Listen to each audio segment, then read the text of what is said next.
నాకు యోసేపు జీవితం విధానం ఎంతో భలే అనిపించింది అది.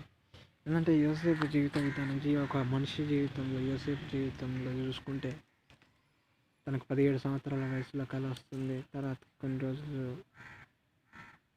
అక్కడ వేరే చోటుకి వెళ్ళడం జరుగుతుంది. తర్వాతకి కొన్ని రోజులు విచారణకర్తగా పనిచేస్తాడు. తర్వాతకి అతను చేయని తప్పుకి అతన్ని జైల్లో వేయడం, తర్వాతకి కొన్ని రోజుల తర్వాతకి మళ్ళీ అతన్ని ఆ దేశానికి అధికారిగా చేయడం, ఇంకా తర్వాత కొన్ని రోజుల తర్వాతకి అతని యొక్క అన్నలు సహోదరులు వచ్చి అతని పైన ఆధారపడే విధంగా చేసి అంత గొప్ప స్థాయిలో అతన్ని పెట్టడం, ఆఖరికి అతడు 110 సంవత్సరాలకు మరణించడం.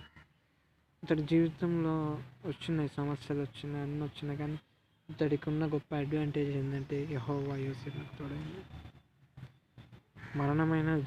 మరణంలో తోడైనాడు, జీవంలో తోడైనాడు. ఇప్పుడు ఈ లోకంలో ఇహమందు పరమందు దీవెనలతో యోసేపును దీవించండి. అలాగే విధంగా మన జీవితం కూడా ఇహమందు పరమందు దీవెనలతో ఉంటే ఎంత బాగుంటుంది.